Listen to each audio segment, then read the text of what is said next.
Halo,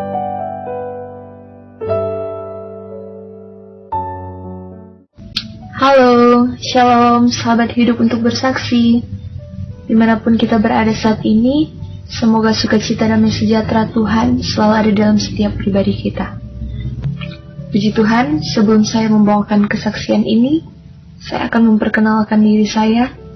Nama saya Jenny Sumampo. Sekarang sementara kuliah di Fakultas Ilmu Pendidikan Kristen, Institut Agama Kristen Negeri Manado, semester 6. Kejadian ini terjadi ketika saya berumur 17 tahun. Setahun sesudah saya lulus dari SMA, sebuah proses yang Tuhan izinkan saya alami secara pribadi. Tapi saya percaya lewat proses ini, Tuhan mendatangkan suatu kebaikan bagi diri saya sendiri, bahkan bagi kedua orang tua saya. Pada waktu itu, saya mengalami sakit yang sangat luar biasa. Suatu ketika saya sedang mandi, mohon maaf bicara saudara, saya tidak sengaja memegang payudara kiri saya. Dan di situ saya melihat dan merasakan bahwa ada sesuatu yang berbeda. Seperti ada sebuah benjolan yang pasti yang saya tahu waktu itu sangat sakit sekali. Itu lebih sakit dari sebuah jarum yang ditusukkan ke daging kita. Pada saat itu kehidupan saya sudah tidak tenang. Orang tua saya pun mulai cemas, khawatir tentang apa yang sementara saya hadapi. Dan pada waktu itu, kami keluarga mengambil keputusan untuk pergi kepada dokter di salah satu rumah sakit yang ada di Minahasa. Puji Tuhan, pada waktu itu, ketika kami sampai di rumah sakit, setelah menunggu sekian banyak antrian yang ada, di situ kemudian tiba giliran saya untuk diperiksa. Saya pun masuk ke dalam ruangan tersebut. Secara manusia, saya memang tidak biasa ya saudara, karena saya tidak pernah untuk mengalami hal yang demikian. Saya tidak pernah mendapat sakit untuk diperiksakan ke dokter sampai sedemikian rupa. Waktu itu ketika di dalam ruangan dokter, pakaian saya disuruh lepas dan di situ akan diperiksa, ditemani oleh ibu saya pada waktu itu. Salah satu titik terlemah saya, di mana sebuah atau sesuatu yang tidak ingin atau tidak pernah saya harapkan bisa saya dengar pada saat itu. Pada saat itu, dokter mengatakan bahwa kemungkinan di dalam payudara saya itu ada kanker. Mental saya langsung down, saudara. Rumah sakit yang kami datangi pada waktu itu tidak memenuhi fasilitas yang ada untuk memeriksakan lebih lanjut, maka mereka akan memberikan surat pengantar untuk dirujuk ke rumah sakit yang ada di Manado. Secara manusia pada saat itu saudara, hati saya, pikiran saya, kehidupan saya sudah tidak tenang. Apalagi saya mengingat apa yang dikatakan dokter dan apa yang sementara saya rasakan. Pada waktu itu, singkat cerita kami kembali ke rumah. Ketika sampai di rumah, kedua orang tua saya langsung menangis. Kami pun langsung berdoa pada saat itu. Pada saat itu, benar-benar saudara, saya merasakan suatu proses yang luar biasa Tuhan izinkan terjadi dalam kehidupan saya. Bahkan sebelum saya memeriksakan sakit ini, ada juga 2 orang di kampung saya yang baru saja meninggal karena sakit ini. Jadi secara manusia pada saat itu saudara, hati saya, pikiran saya, kehidupan saya sudah tidak tenang. Ketika saya mau tidur, setiap kali saya ingat ketika saya mau tidur, selalu ada bisikan berkata bahwa ketika saya akan tutup mata, itu pertanda saya akan meninggalkan dunia ini, atau saya akan kehilangan nyawa saya. Setiap kali saya tidur, saya selalu mendapat intimidasi ini, saudara. Ke Manado, tibalah kami di salah satu rumah sakit, yaitu di Rumah Sakit Prof. Kando. Nah, di sana juga sebelum mengikuti pemeriksaan harus ada beberapa prosedur yang harus dilewati. Panjang sekali antrian yang kami tunggu saat itu. Sehingga pada waktu menunggu itu pun saya sudah tidak tahan karena sakit yang saya derita itu begitu menekan atau begitu menyakiti tubuh saya secara jasmani, saudara. Pada waktu itu ketika tiba giliran saya untuk diperiksa di dalam sebuah ruangan. Pada waktu itu saya masuk ke dalam ruangan tersebut. Dan memang benar saudara, pada waktu itu pun dokter yang ada di dalam ruangan tersebut berkata bahwa saya harus dioperasi. Karena memang seperti yang saya katakan tadi, sama hasilnya dengan dokter yang katakan pada waktu di rumah sakit sebelumnya. Dan pada waktu itu, setelah dari tempat rumah sakit tersebut, karena juga fasilitas yang ada di tempat itu kurang memadai, sehingga mereka merujuk kepada suatu tempat pemeriksaan yang dilengkapi oleh fasilitas yang ada. Tempatnya ada di pusat kota Manado. Ketika berada di tempat pemeriksaan atau di tempat rujukan selanjutnya, saya dibaringkan di dalam sebuah ruangan. Di situ atau di dalam situ ada saya dan dokter. Dan saya ingat juga waktu itu ibu saya ikut untuk menemani saya. Dan pada saat itu untuk melakukan pemeriksaan, saya melihat dokter mengambil sebuah suntik. Suntik itu kira-kira segini panjangnya.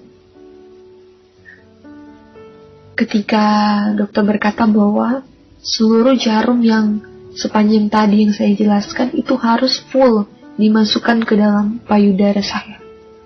Saudara, jujur secara manusia pada waktu itu, ketakutan, kecemasan, keputusasaan, segala hal yang negatif sudah ada di pikiran saya, saudara. Saya begitu takut. Saya tidak pernah diperhadapkan dengan alat-alat medis seperti ini. Dan pada waktu itu saya harus menjalani sebuah proses yang demikian. Sampai 1 kali, 2 kali, 3 kali, berapa kali selanjutnya pemeriksaan dilakukan tetapi gagal terus saudara. Karena saya hanya mendorong tangan dokter tersebut. Karena saya tidak mampu untuk menahan sakit yang harus saya rasakan pada saat itu. Nah, puji Tuhan saudara, singkat cerita, akhirnya di hari itu pemeriksaan tidak jadi dilanjutkan.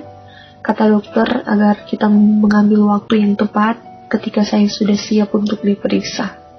Itu saya mendapat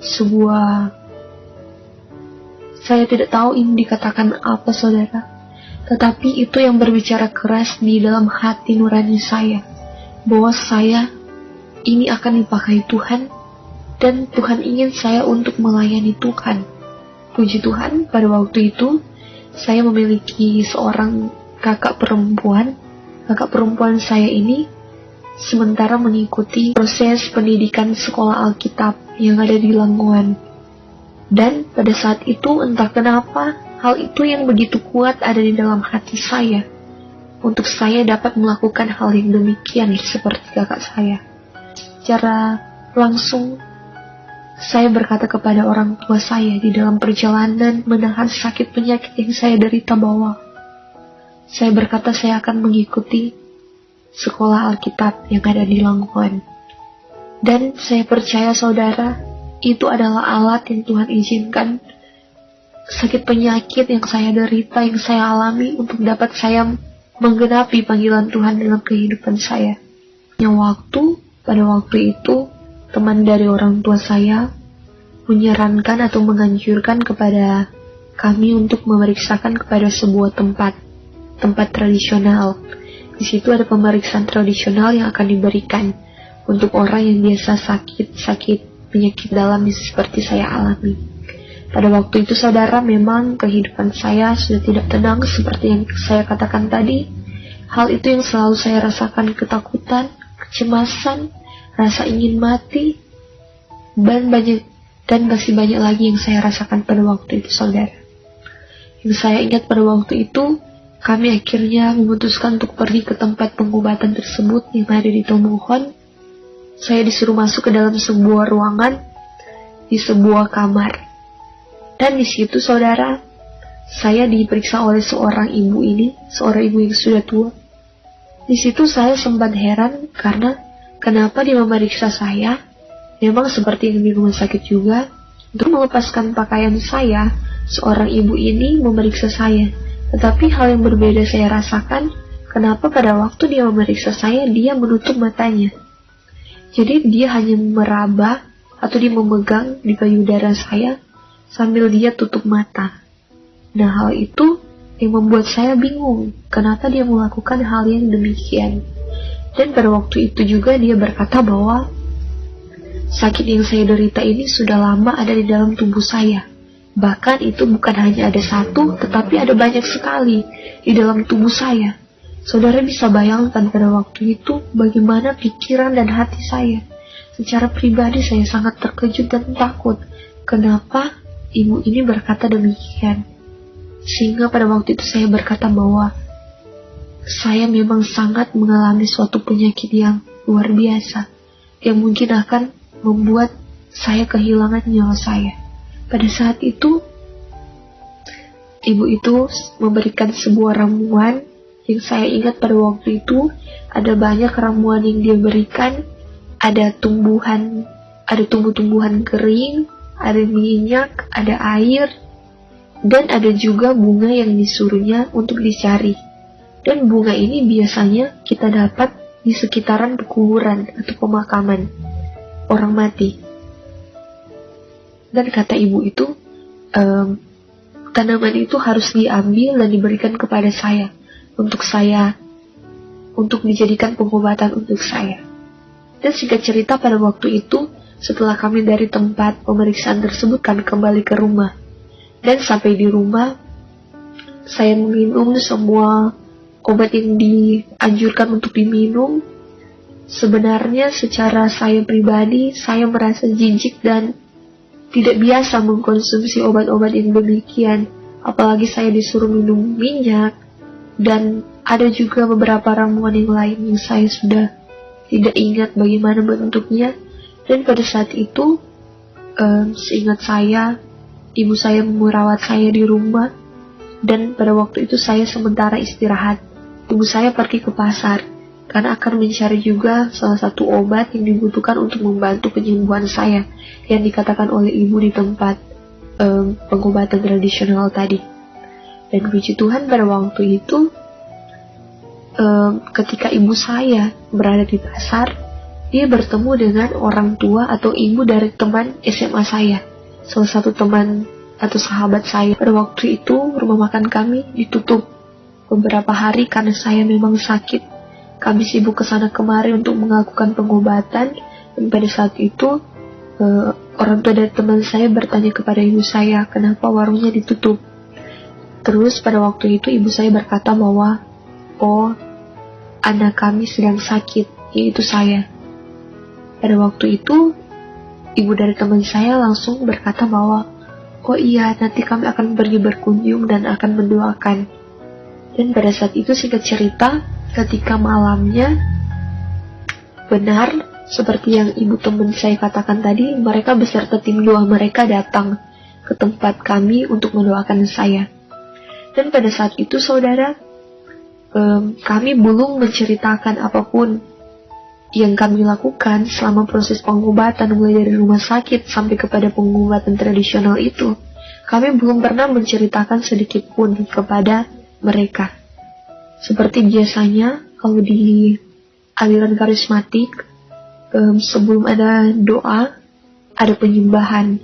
Pada waktu itu yang saya tahu, mereka menaikkan sebuah pujian penyembahan kepada Tuhan. Dan saya juga dengan kedua orang tua saya mengikuti pada waktu itu. Saya juga sambil menahan sakit yang saya rasakan. Kemudian pada waktu itu, singkat cerita, setelah selesai berdoa, pada waktu itu salah satu dari mereka yang datang dari tim doa tersebut berkata bahwa untuk kami membuang semua yang kami dapatkan dari seseorang yang kami kunjungi untuk mendapat sebuah pengobatan untuk saya. Dan di situ saya heran karena kami belum sempat menceritakan apa yang kami lakukan atau kemana kami pergi mencari pengobatan. Tetapi pada waktu itu mereka berkata bahwa mereka menyuruh kami untuk membuang setiap obat-obatan yang sudah diberikan. Percaya saja bahwa Tuhan pasti menyembuhkan. Pada waktu mereka menaikkan pujian penyembahan tadi, mereka melihat sesosok tubuh besar yang berpakaian jubah hitam. Dan seseorang yang memakai jubah hitam ini memegang sebuah bukur. Dan di dalam bukur-bukur tersebut ada obat-obatan. Nah, dikatakan oleh mereka yang datang pada waktu itu untuk kami segera membuang setiap apa yang kami dapatkan. Di situ secara pribadi saya sempat bingung dan berpikir, kok mereka bisa tahu? Padahal kami belum menceritakan apa yang kami alami pada waktu itu. Dan pada saat itu, mereka berkata bahwa kami telah salah melakukan pengobatan. Dan memang ternyata pengobatan tersebut tidak murni untuk pengobatan biasa-biasa saja. Mungkin pada saat itu, atau di pengobatan yang kami pergi di tempat itu, mereka juga menggunakan tambahan ilmu dari makhluk-makhluk lain atau roh-roh yang lain. Dan di situ puji Tuhan saudara, ketika tim doa ini datang mendoakan saya, di situ seperti iman saya dibangkitkan kembali. Mereka melakukan konseling dengan saya, sehingga pada waktu itu kekuatan semangat seperti diberikan lagi untuk saya. Bahkan mereka memberikan kata-kata penguatan. Mereka, pokoknya ada banyak hal yang mereka sampaikan pada saat itu. Dan entah kenapa saudara, ketika hal itu terjadi, seperti ada sesuatu yang luar biasa saya rasakan. Saya seperti melihat sebuah cahaya di dalam sebuah ruangan yang sangat gelap. Itu adalah sebuah cahaya harapan bagi saya. Dari situ saudara, semenjak kejadian tersebut, saya berkomitmen bahwa di dalam kehidupan saya akan gunakan untuk melayani Tuhan. Saya selalu mengingat bagaimana apa yang saya alami waktu itu saudara. Ketika saya benar-benar dalam ketidakberdayaan saya, dalam keputusasaan saya, dalam sakit penyakit yang saya rasakan pada waktu itu, jujur secara pribadi saya tidak mampu saudara. Dan pada saat itu, semenjak kejadian itu, puji Tuhan saudara, memang hal yang luar biasa Tuhan izinkan saya alami. Tetapi hal yang luar biasa juga saya dapatkan saat itu, ketika mereka mendoakan kami pada saat itu. Setelah dari waktu itu, saya lupa saudara, sampai saya lupa kapan sakit itu bisa hilang. Yang saya ingat pada waktu itu terakhir kali ketika mereka datang, melalui mereka Tuhan memberikan kekuatan, pengharapan baru dalam kehidupan saya secara pribadi. Dan puji Tuhan saudara, itu saya alami di umur 17 tahun. Puji Tuhan, tahun ini saya sudah berjalan 24 tahun. Anugerah terbesar dalam kehidupan saya ketika Tuhan mengizinkan sampai detik ini saya masih hidup, bernafas, kuat, diberkati. Semua hanya kemurahan Tuhan. Puji Tuhan, mulai dari kejadian itu saya berkomitmen di dalam kehidupan saya bahwa di dalam kehidupan saya, setiap hari saya menyisihkan waktu atau mengambil waktu khusus yang saya gunakan untuk berdoa kepada Tuhan. Karena memang apapun yang saya akan lakukan itu tidak akan dapat membalas setiap kebaikan Tuhan. Karena Tuhan itu begitu luar biasa dalam kehidupan saya, saudara. Saya percaya pada waktu itu ketika Tuhan mengangkat penyakit yang saya rasakan tanpa menggunakan salah satu alat medis dari kedokteran, saya percaya bahwa sungguh Tuhan itu luar biasa. Tuhan adalah Allah yang luar biasa, yang mampu melakukan segala perkara. Dan saya percaya bahwa ini adalah caranya Tuhan untuk membawa saya lebih dekat lagi dengan Dia. Dan puji Tuhan, pada waktu seiring berjalannya waktu, saya merasakan suatu sukacita yang luar biasa.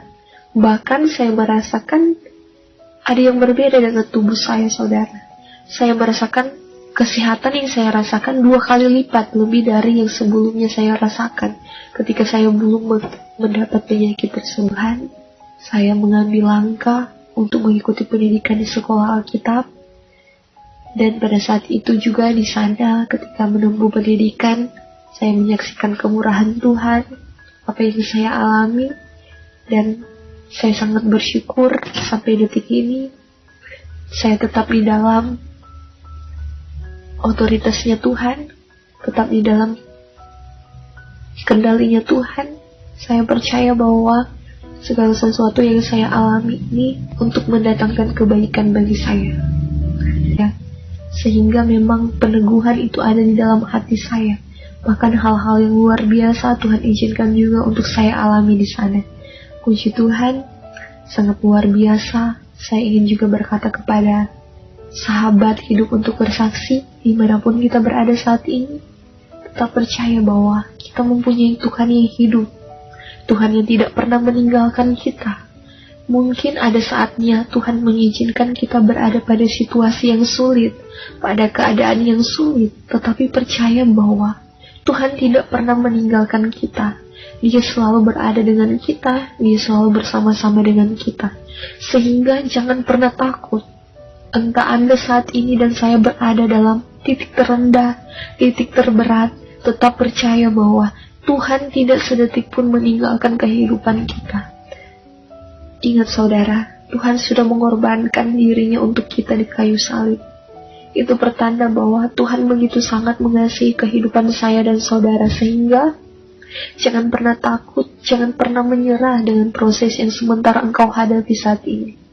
Tetap percaya bahwa di balik sebuah proses, di balik sebuah pergumulan, di balik sebuah tantangan, ada suatu berkat sukacita yang sementara Tuhan kerjakan. Puji Tuhan, inilah kesaksian dari saya. Semoga setiap kita yang mendengarkan bisa terberkati, dan biarlah kita saling menguatkan, saling memotivasi untuk lebih lagi kita hidup dekat dengan Tuhan. Pergunakan kesempatan yang ada saudara, karena kematian, kehidupan, semua ada di dalam tangan Tuhan. Kita tidak pernah tahu seberapa lama kita ada di dunia ini, tetapi kita bisa melakukan hal yang baik yang bisa kita lakukan selama kita ada di dunia ini. Puji Tuhan. Tuhan Yesus memberkati. Shalom.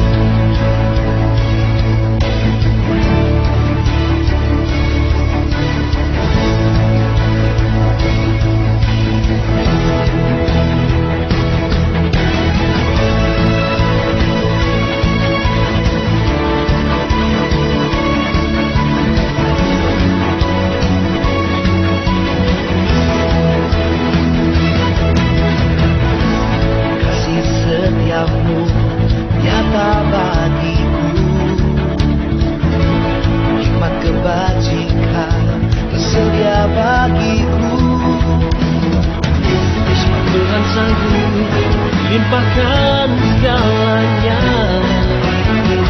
dan anugerahnya sangat besar bagiku. Aku diberkati, aku dilimpahi, karena Tuhan sanggup untuk menyediakan. Aku diberkati, aku dilimpahi atas sempurna anugerah Tuhan bagiku.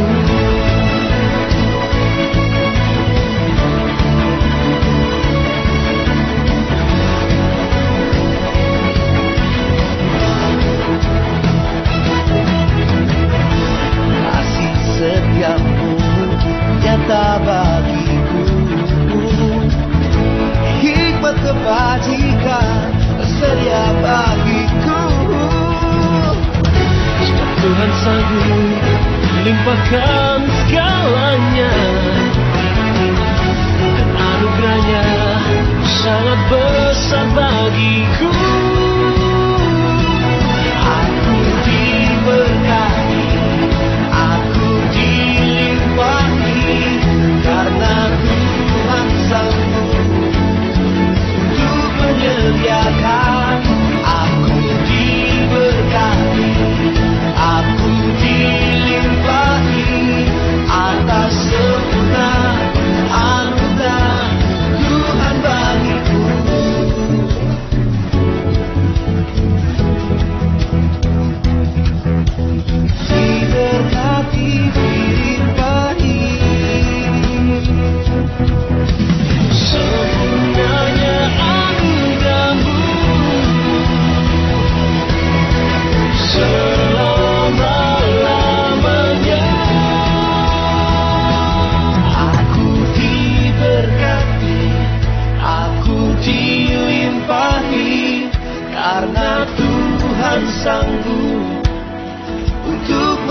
dimuliakan, aku diberkati, aku dilimpahi atas sempurna